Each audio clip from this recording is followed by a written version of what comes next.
Today we're here to talk about marketing for interior designers. I want this session to be mostly about your situations, your circumstances, and the approach that you should be taking. So the agenda for today is we're going to start with an introduction, put everything in context. Then I want to talk to you about your marketing plan and what that should look like. We're going to look at 4 filters that you can apply to that plan to try to whittle it down for each of you individually. So I would expect everybody, this is like a menu, and you are going to select your meal from this menu. Okay, so everybody will select a slightly different meal because you have different tastes and different needs. But the whole thing, we're going to talk about the whole thing and then whittle it down. My 4th filter, I'm going to dwell on a little bit longer because it's my tiers filter, which basically talks about the point at which your business currently is in terms of business development and the approach you should be taking because of that. And I put AI in at the end, but actually I think I'm going to be talking about AI all the way through because I used it quite heavily in putting all of this together. The second part is the brainstorming. And then I have an invitation for you. And then we are going to have a very sort of brief conclusion and wrap up. So I want to start by putting marketing in context. I think in my work, which is coaching interior designers on business matters, on their running their businesses, marketing questions or questions that relate to marketing probably make up more than half of the questions that I get approached with. So I think marketing really is, it's not just something that you set up once and then it's done and then you get on with your business. It's an ongoing issue. And the challenges that I hear coming back from my clients is, first of all, they feel overwhelmed. So they feel like the number of channels that they need to be across is enormous. And the option, and within those, each of those channels, each channel itself can be a real sort of tyrannical master. So the whole thing is overwhelming, the scale of it and the number of options. There's also a time element where people feel like they expect performance within a period of time and they start to get nervous or anxious if that performance doesn't, if it isn't delivering within a period of time. So we feel panicked as well. We feel confused about what we should be talking about, what, our message to the market. And I also see a number of more experienced designers who've maybe been practicing for longer. They've been doing the same thing for a while. It's not delivering in a way that they had hoped, but they don't know how to change. They don't know what else they could be doing or could be trying. So these are the main issues that I help people with, and that I get approached with from interior designers. Now, I've got some bad news, but I might as well be absolutely blunt. Marketing takes a lot longer to deliver than most people expect. It's much more like planting seeds, which you tend and you sort of have to forget about and just get on with everything else whilst they're doing their thing. It is not a tap that you turn on and expect instant results. And I think perhaps there is, if you can come to terms with this, it will perhaps make you feel a little bit less anxious, but it is something that you need to think of because the lead time, the runway that you need for a new business is often longer than you might think it needs to be because it takes time for this marketing element to kick in.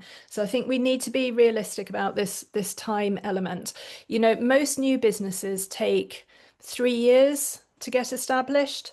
I see marketing, most marketing starting to show green shoots, starting to deliver maybe after about 6 months. So, we're in this for the long haul. So if you can get those expectations in order, that's probably healthy for you. and will enable you to get on with other things and feel more confident.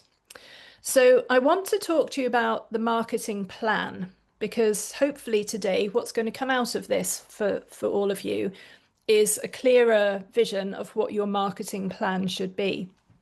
So for all my boot campers out there, this is an opportunity for you to. Two lights outside that door. Oh, Sonia, sorry. Thank you. This is an opportunity for you to refresh what you're thinking about your business plan and so on.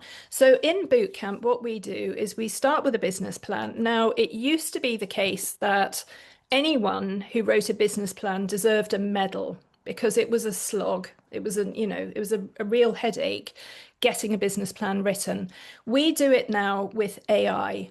And I'm pretty sure there is an AI prompt in Hothouse under files to get you started with writing your business plan. But what the business plan aims to do, or what we hope to achieve with a good business plan, is to have a clear vision of your business and why it is different and more appealing to your niche than your competitors. And you will know who your intended clients are. So we also derive a really clear description of your ideal clients as a result of creating this business plan. And then when we know who our ideal client is, we can craft services that are designed for them. So we have our ideal client in mind, we think about that client's pain points, and we craft a suite of services that is designed to help them achieve the transformation in their home that they're or in their space that they're looking to achieve. We then move on and we take those services and let's say, talking generically, that those services come out as being three different options. So we have a bronze service, maybe that's consultancy by the hour. We have a silver service, which might be blocks of time. And then we have a gold service that is our absolute top range, bespoke interior design, full design service that we offer to our sort of top level clients. That's just generically speaking. Obviously, every business is different. Now, so we have these three levels of service from entry, middle, and high, and we make a revenue plan. We decide in year 1, year 2, year 3, maybe up to year 5, what our intended sales are of each of those different services. And we work out the revenues that are going to come from those sales. So we have targets. We have designed our business. We have declared our revenue. And it's really important to actually think about this revenue and to have it staged and phased and to understand how that's going to work. Because if you don't go through this process, you might assume that you'll go from go to your very first project, of design budget, £100,000. Then when this happens and your first project comes in and it's actually a design budget of £5,000, that can feel really demoralizing. It can be deflating, you can lose your confidence. Whereas if in fact you had this phased idea of revenue, this strategic plan that was going to take you through these different, basically take you up the ladder, then when this first one comes in, you feel excited. It's an affirmation. It's confirmation to you that the plan that you have for your business is actually working. So we have our business plan, our revenue plan, and then we make a marketing plan. And the marketing plan is based on this revenue plan. So our revenue plan has told us that in year 1, we want to sell 10 units of our lowest service, and we make a plan to do that. So we have a target. So we've designed our business, we've declared our targets, and we make a plan to deliver. And that is the lovely package of things that we work together on when we do boot camp. So those of you who've been through this process, I really suggest you now rethink it. Has anything changed about your business? Have you got a clearer definition of your clients? Do they deserve a different type of service? What are your intentions in terms of how many of these are you going to sell? And what plan can you come up with in order to sell those products? So this is our sort of strategic overview. So the CEO, which is you, decides the business plan. The financial director, which could also be you, comes up with the revenue plan.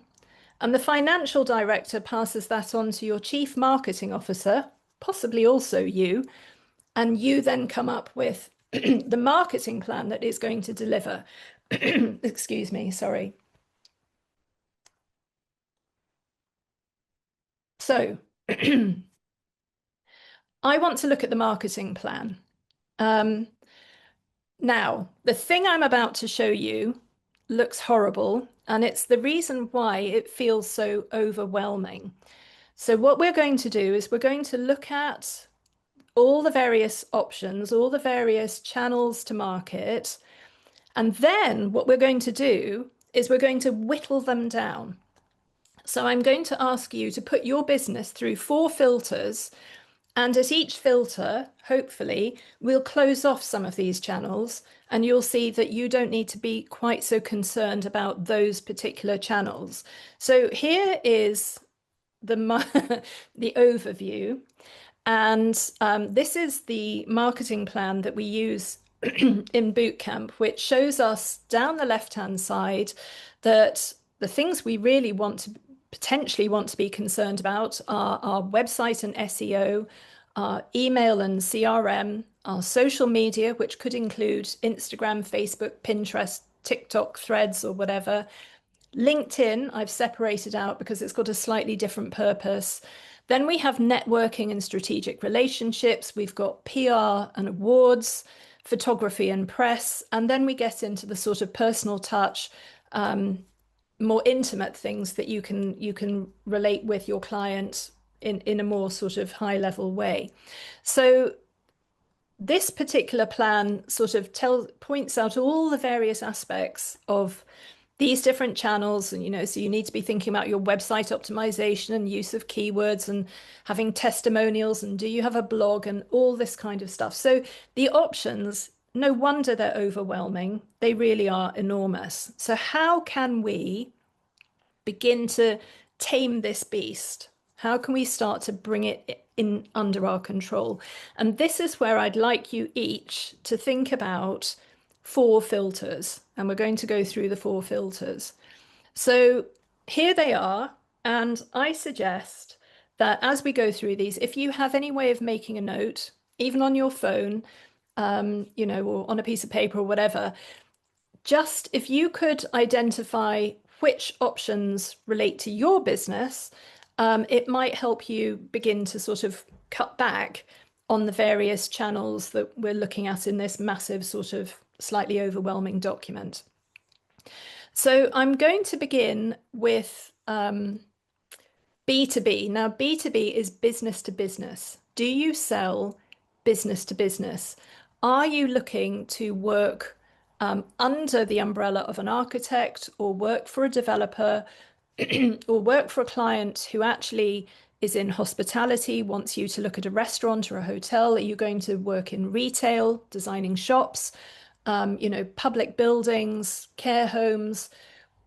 Are you actually looking to be contracted by someone who has a commercial interest that they want you to help them with? Okay, now the charts that I have here on the screen, I just went into OpenAI Chat GPT-5, the new model that has just launched, and I gave it a prompt, which was, I am an interior designer working B2B, business to business. And I gave a very sort of scant overview of the kind of qualities that would would relate to that B2B operation. And I asked it to select the marketing channels that are likely to be optimal for a designer who's working in that area, in that niche. And it came up with quite sensibly the things I would have thought of, which are industry networking, LinkedIn thought leadership, trade press. So actually getting into the press that these commercial clients read. And that could include things like podcasts, for example, getting onto a podcast that is, has lots of downloads in that particular area of professional activity. Strategic partnerships, direct outreach, so getting in touch with prospective clients directly, or maybe having speaking engagements at things like conferences or, where these people are likely to be scouting for talent. So this is what AI suggests, and it seems bang on the money to me for any designers who are looking at working specifically in B2B. Now, B2C is business to customer. So this is where your client is the end user. So your client is the homeowner, you're working in residential interior design. What are the best channels? Again, this is AI generated. What are the best channels that you could select to to engage with these particular clients, the ones who own their own homes? And here, the selection was primarily working on Instagram, working on Pinterest, making sure that your website and SEO was, tip top. Maybe you have you keep your clients' details, you collect your clients' details, and you generate some kind of a newsletter. If you work, we're going to talk about location in a minute, but if you're in a fairly stable sort of community where people know each other, then you could do local networking and events. We're looking at PR in lifestyle and local media, and of course, your client referrals and testimonials. So these would be your focal points for drumming up business with your ideal client. Okay, then we get into the second filter. And in the second filter, I'm thinking about the client. So this is all about your clients. I have I have clients, interior designers who I work with, and some of them say to me, my clients are always men, or they'll say, my clients are always women. Or my clients are always this kind of person or that kind of person. So it's because they're attracting people with whom they have a sort of shared experience or shared values or similar interests. You sort of can't help yourself. The message that you're putting out into the world is naturally going to be infused with your personality, and that will be attractive to particular cohorts of people. So we're thinking about the end user, the client that you're working with. And this is horribly stereotypical and scientifically unsound, but I've used the two qualifiers here of right brain and left brain, by which I mean right brain, creative types who are more visually led, and left, or are your clients people who are more about systems and processes or facts and credentials? Are they more sort of professional and business-like? And is that the angle at which they're sort of approaching their interior design project? So starting with your right brain clients, if this is who you tend to work with, we have Instagram and Pinterest. We have the website, the styled photo shoots, and editorial PR. These are your focal points. If your clients tend to be left brain types, and I know, I think I've probably worked with both. I think most of the clients I had were actually married couples where we had both within the partnership. We had one more right brain, one more left brain. But certainly when I've worked with big four partners or solicitors or venture capitalists or that finance type people, I've been getting more into this left brain area. And I see very successful interior designers on LinkedIn who are obviously looking for that kind of client. So at the top of our list here, we see LinkedIn thought leadership. Now, LinkedIn is really quite different from Instagram. You know, if you take the same approach on both, it's not really going to work. LinkedIn is much more about networking. So, so we have LinkedIn, networking, and thought leadership demonstrating your expertise in terms of the materials that you post onto LinkedIn. Website, but authority first. So leading with awards, press, client testimonials, and clear process, or PR in business and property media. So these are your left brain routes to market, your left brain channels. Awards and accolades, detailed case studies and testimonials, and of course the direct referral network. So these are for your left brain clients. Okay, so our third filter is, where are you based? Are you operating from a large city where you have lots of competition as other interior designers operating, where the community is transient, you know, moves and changes the whole time?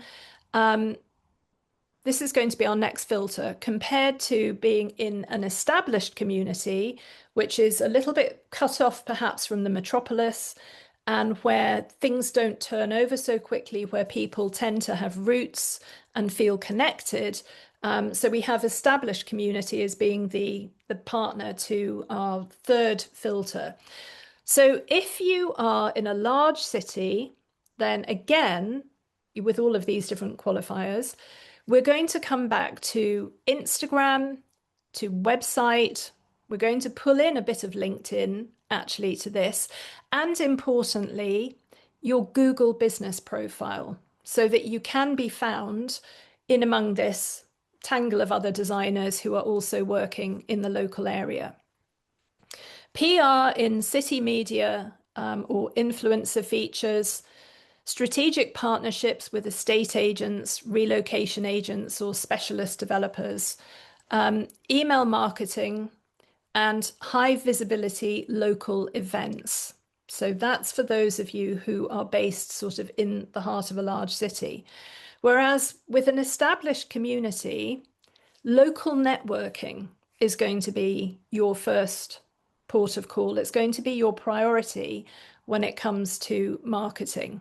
So local networking, client referrals and testimonials, collaborations with trusted local businesses, local press and community magazines, maybe open house or showcase events, and again, a community-focused email newsletter, sponsorship of local events or causes, and selective Instagram and social media. But Instagram in that case would be more a sort of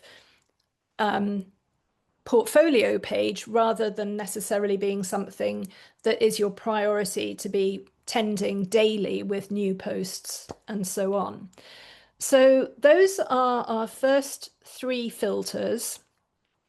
Now, my fourth filter I'm going to come back to, which is the current level, the current development stage of your business.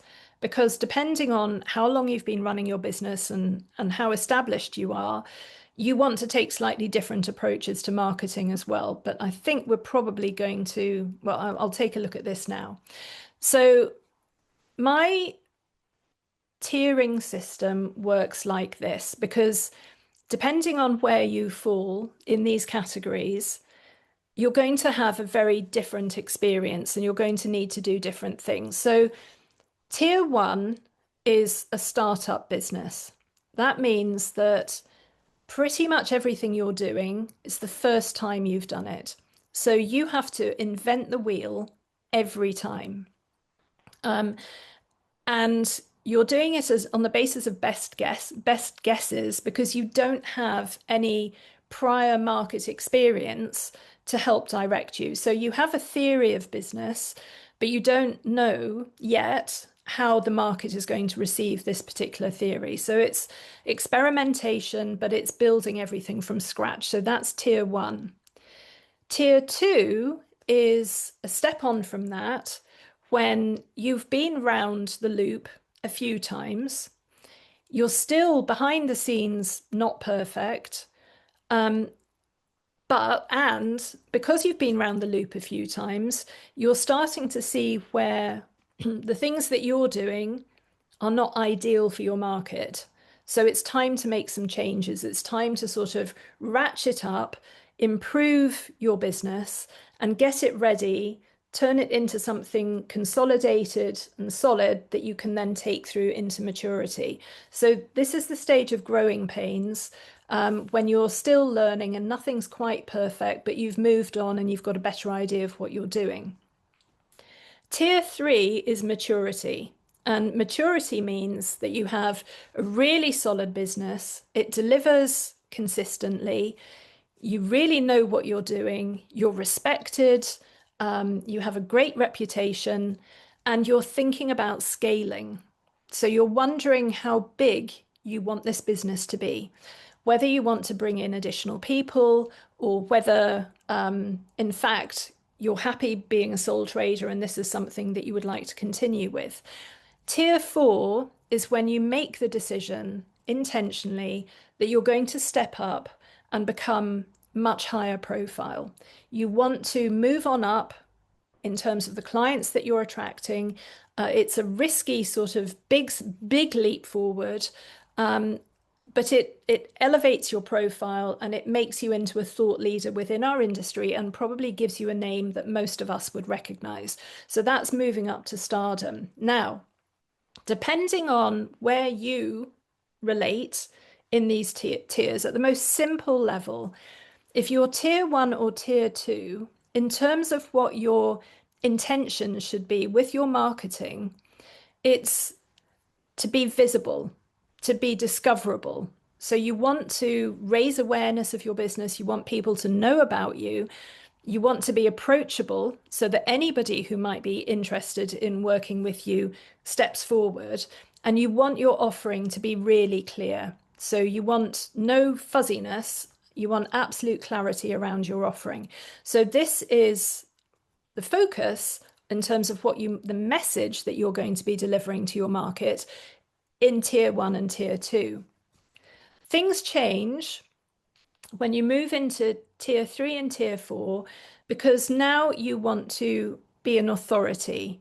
You want to elevate your business, you want to pull it up, up the value chain, and you want to be able to speak with confidence and attract a higher level of client.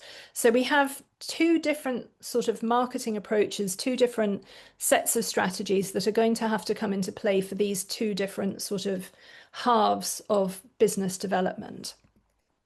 Okay, now I just want to pop in that for those of you who are starting out, I have a brand new course which is going to be launching on the 15th of September. Now, this is for the tier ones, the startups.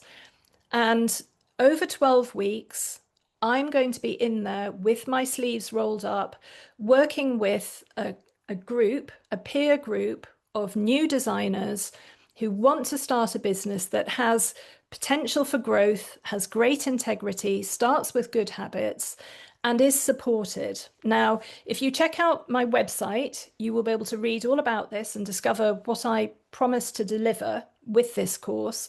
But I would say that that is the bare minimum for this course that I'm going to deliver, because what I actually intend to do is be in there with you and make this course together and make it as supportive individually as I possibly can. So the early bird offer for this course ends on Thursday. And I know that I've got a group of people who are thinking about it. So you've got a short window now to actually decide to join the course if you'd like to. Otherwise, the price is going to return to the normal price until the course starts running in September. So that is an update for those of you here who are interested in that program. Okay, so AI. I want to make 2 points about AI. Point one is I used AI throughout this presentation to help narrow down the priority channels depending on the brief for the business that that we're looking at.